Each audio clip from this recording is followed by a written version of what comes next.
Bismillahirrahmanirrahim. Assalamualaikum warahmatullahi wabarakatuh. Hai teman-teman, perkenalkan nama saya Wahyuning Mahardika Basyari, mahasiswi dari program bimbingan dan konseling dari Universitas Muhammadiyah Kota Tasikmalaya. Nah, pada kesempatan kali ini kita akan membahas tentang studi lanjutan setelah lulus dari sekolah menengah pertama atau biasa kita sebut dengan kata SMP. Tentunya setelah lulus dari SMP, teman-teman udah punya pilihannya masing-masing bukan? Dan langsung mendaftarkan diri untuk sekolah selanjutnya, baik itu ke SMA ataupun ke SMK. Tapi ada juga nih sebagian dari teman-teman yang masih kebingungan untuk melanjutkan antara sekolah ke SMA ataupun ke SMK. Sebenarnya SMA ataupun SMK ini memiliki prospek yang bagus dan sama-sama baik tentunya. Kalaupun salah satunya dapat dikatakan lebih unggul, lalu kenapa pemerintah masih membuka keduanya? Jadi, di sini tidak ada yang lebih unggul ya teman-teman. Karena dikatakan tidak ada yang lebih unggul, tapi di sini keduanya memiliki perbedaannya masing-masing ya teman-teman. Dimulai dari SMA.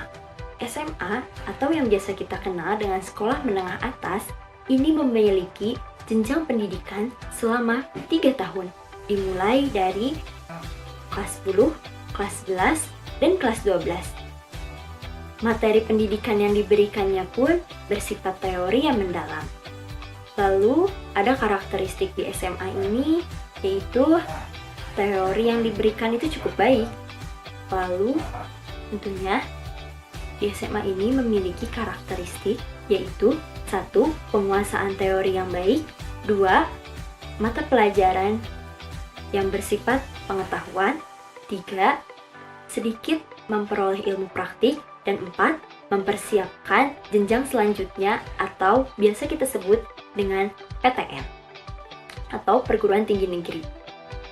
Dan di SMA pun memiliki 2 atau 3 jurusan. Jurusan pertama yaitu ada IPA. IPA biasanya akan membahas tentang mata pelajaran fisika, kimia, biologi, dan yang lain sebagainya. Kemudian ada IPS. IPS biasanya akan membahas tentang ekonomi, sosiologi, akuntansi, dan sejarah. Dan yang ketiga ada jurusan yaitu bahasa. Bahasa di sini biasanya akan mencakup yaitu tentang bahasa Indonesia ataupun bahasa asing. Nah, setelah kita membahas tentang SMA, sekarang kita beralih ke SMK ya.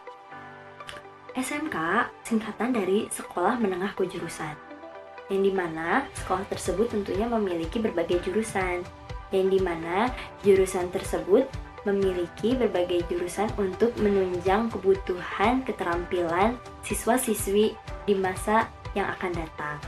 Pendidikan yang ditempuh dalam SMK sekitar 3-4 tahun, dimulai dari kelas 10, 11, dan 12. Kalaupun ada yang 4 tahun, itu berarti ada praktik tambahan. Kemudian, sama halnya seperti dengan di SMA, SMK juga memiliki karakteristik, yaitu berfokus pada keterampilan. Lalu, siswa-siswi setelah lulus dari SMK diharapkan memiliki skill atau keterampilan bekerja. Kemudian, siswa-siswi yang menginginkan untuk melanjutkan studi ke perguruan tinggi diharapkan untuk memilih jurusan yang sesuai dengan ketika ia bersekolah di SMK, agar ketika ia menjalankan perkuliahan nanti, ia tidak kebingungan. Dan yang keempat, tentunya siap bekerja. Jurusan yang biasanya ada dalam SMK yaitu ada jurusan teknik elektro, teknik mesin, tata boga, tata busana, perawat, dan farmasi. Nah, kalau kalian asing dengan kata peminatan, sebenarnya peminatan itu tidak jauh berbeda sama seperti penjurusan. Kalau dulu, penjurusan itu dimulai sejak kelas 11. Berbeda dengan hal yang seperti sekarang, penjurusan sudah dimulai sejak kelas 10. Kalau dulu di SMA penjurusannya itu namanya IPA dan IPS. Kalau sekarang MIA, IIS, dan juga bahasa. Arti minat di sini yaitu memberikan pertimbangan dalam mengambil suatu keputusan antara mau masuk jenjang pendidikan SMA atau SMK yang sesuai dengan kemampuan dan minat kita. Tentunya peminatan ini sangat begitu penting karena 80% mahasiswa di Indonesia salah mengambil jurusan. Ketika mereka salah mengambil jurusan, terjadi mereka tidak semangat untuk kuliah, sering absen, dan juga kalian pasti tahu kan, tentunya akan di DO atau di drop out. Sama halnya seperti di SMA, kalaupun kita salah mengambil jurusan, nantinya kita malas mengerjakan tugas, sering bolos, dan tentunya akan dikeluarkan juga dari sekolah. Jadi, indikasinya, jika salah mengambil jurusan, berarti ada kesalahan dalam perencanaan karirnya. Intinya, ada kesalahan dalam peminatannya ketika kelas 10. Itu sebabnya diadakannya layanan informasi peminatan, agar para calon siswa dan siswi kelas 10 dapat merencanakan perencanaan karir yang baik bagi mereka. Baik untuk minat, bakat yang nantinya sesuai dengan diri mereka dan menjadi keputusan mereka masing-masing.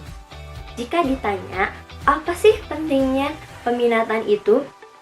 Umumnya, peminatan ini begitu penting karena peminatan ini yang nantinya akan membantu arah minat siswa dan siswi. Karena dari situ pula, siswa dan siswi nantinya akan memilih kelompok pelajaran dan juga akan memilih pendalaman mata pelajaran yang sedang ia tempuh di satuan pendidikan ataupun di sekolah. Dan juga pentingnya peminatan ini akan mengarahkan ataupun akan memberikan saran dalam mengambil karir selanjutnya ataupun perguruan tinggi. Nah, tentunya peminatan ini memiliki manfaat.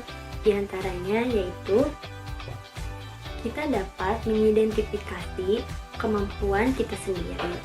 Lalu, kita juga dapat mengelompokkan diri kita sendiri sesuai dengan minat, bakat, dan kemampuan kita. Kemudian, manfaatnya, kita juga dapat mempersiapkan peminatan ke jenjang selanjutnya antara mau masuk SMA ataupun SMK. Dan juga peminatan ini dapat membantu kita dalam mempersiapkan karir selanjutnya atau pemilihan dalam pekerjaan. Nah, demikian penjelasan yang bisa saya sampaikan. Terima kasih atas perhatiannya dan mohon maaf apabila ada kesalahan. Assalamualaikum warahmatullahi wabarakatuh.